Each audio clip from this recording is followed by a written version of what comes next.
Volatility is just starting to spike back up, and it's happening exactly when the data says that it should. But will history continue to repeat? Hello, ladies and gentlemen, and welcome back to The Daily Show, where we discuss stocks, commodities, and cryptos together. The S&P 500 has just experienced 2 brutal days of selling, and it's entered into the area that we call TP number 1. Yes, bears will be happy, but is there worse still coming? Well, even though the bulls may rally this market through, we know that if this level is broken, there are key levels that we need to discuss today that could be on the horizon. That, along with the fear of the unknown in yields breaking to new highs, semiconductors getting absolutely smashed, the best sector in the markets, and everybody's favorite stock, Nvidia, coming down to a key level of demand, could spell some real problems. So let's look at the history together right now. Well, welcome back everybody to The Daily Show, where we discuss markets around the world, including the macro, lead indicators, and of course the hottest charts. It's been a while since we've seen such a massive red sell-off day. Amazon, Tesla, Google, just to name a few, were down, but really the interesting factor was semiconductors. We spoke about AMD late last week and talked about how it was possibly the canary showing us that markets were going to continue to weaken. But I shared over on Twitter or X basically another indicator that showed us a lot about how we thought this recent rally was a dead cat bounce, a false rally. Well, it turns out the bullish percent index came through once again, and we just started to enter into possible capitulation. If you take a look at the last time this happened, of course, it was really brutal. But what bulls will be looking for is a massive turnaround in this particular indicator, along with some other signs that we'll look at later on today. But what does the data tell us? Well, we've talked about the back end of September a few times. The second half of September usually is negative. In fact, in similar situations over the past 50 years, we do tend to have a whole bunch of negative correlations, especially over the last 10 plus reads. And we know that that leads into the worst period of time of September, which tends to be the end of the month. But can things get better? Well, luckily for the bulls, yes, in pre-election years, it does tend to get better. And in fact, the September-December run has a very good track record history when we have strong positive years. So when we have those 10% gains plus from January all the way through to August, which we did in 2023, the stats are very positive for bulls into the end of the year. So should we be looking for a buy the dip scenario? Well, let's take a look at some unusual volumes coming through over the last 24 hours, and then we'll get into the charts together. First up, S&P 500 did get a little bit of a print, 43, 30 kind of area. No surprises why we would get that. It's exactly the zone we expected some kind of defense to come in. And of course, Treasuries also breaking to new lows. Congratulations to all you guys. You were very much on this one. We knew that Treasuries would probably break to a new low, and it's finally done it. Let's jump on and over to the options world. While there was tons of options volume going through, 42 million compared to the normal 40, 49% were calls, 51% puts. Now, generally speaking, we usually see a lot more calls coming. A lot more puts when the markets sell off this brutally. There were a whole bunch of big 90-day average volumes, but they were all through those major stocks you expect them to be in. What about rotation? Well, the defensive sectors were doing better. Some healthcare stocks were up, nice.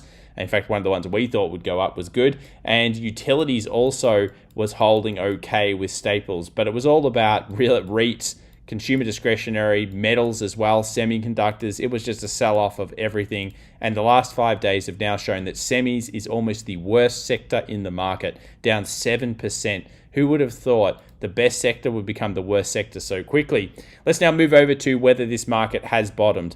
And we start off here with the charts, a percentage of stocks above 200-day moving average. That's getting down to 38%. Above the 50 is where it gets interesting though. 22% of stocks above the 50. And we know that we're now entering into that March dip territory in terms of what we saw during that sell-off. Could it get worse? Of course, the answer is yes. But if it keeps going and we start to get into that hugely extended area, such as what we saw in previous sell-offs in 2022, like a 13 read, we've got to be paying a lot of attention to the dip buying in those areas.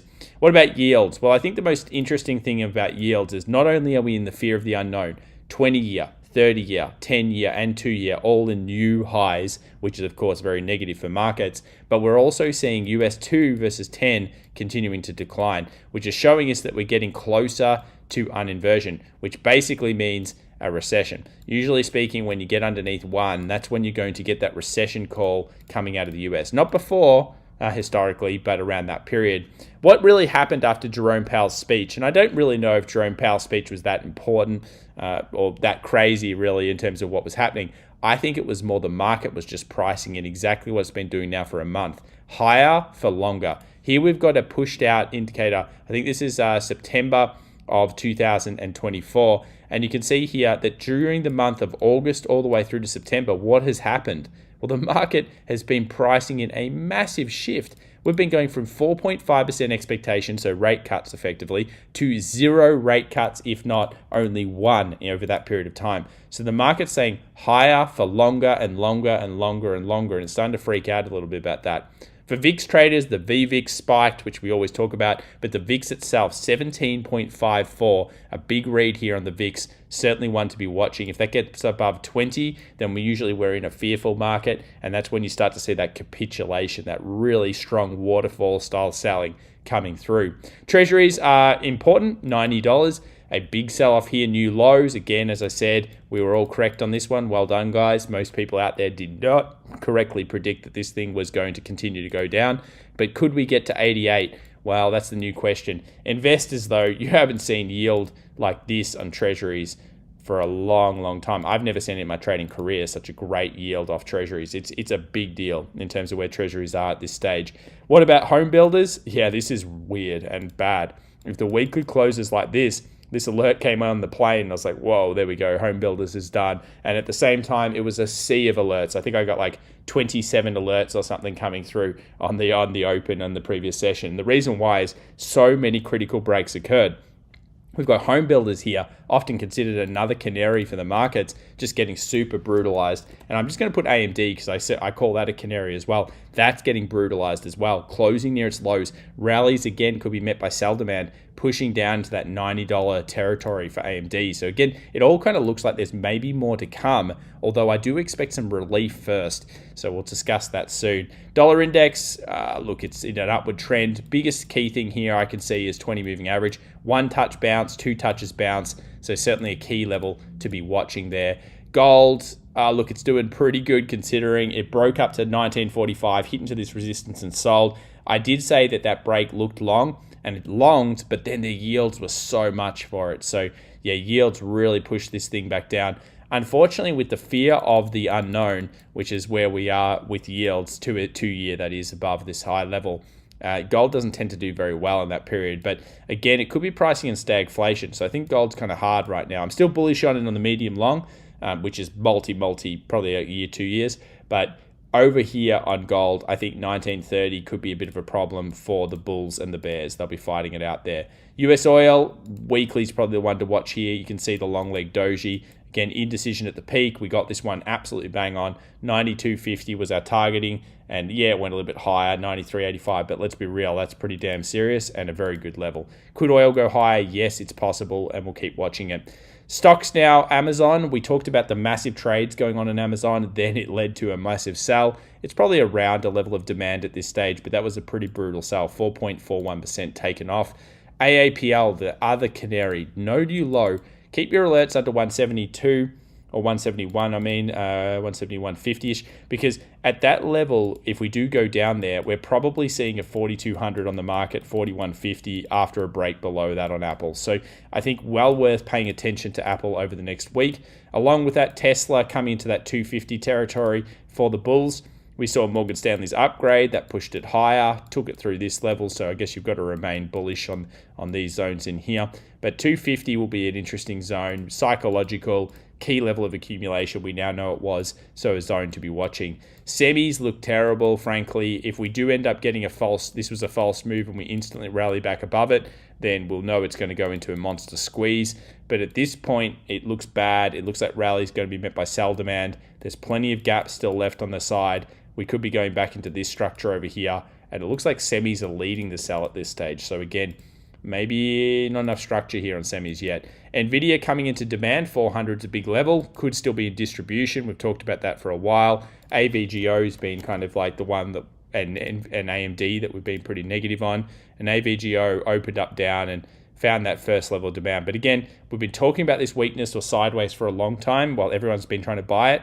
It just shows again that in these situations, when you get these huge pushes high, that often the hype is not real.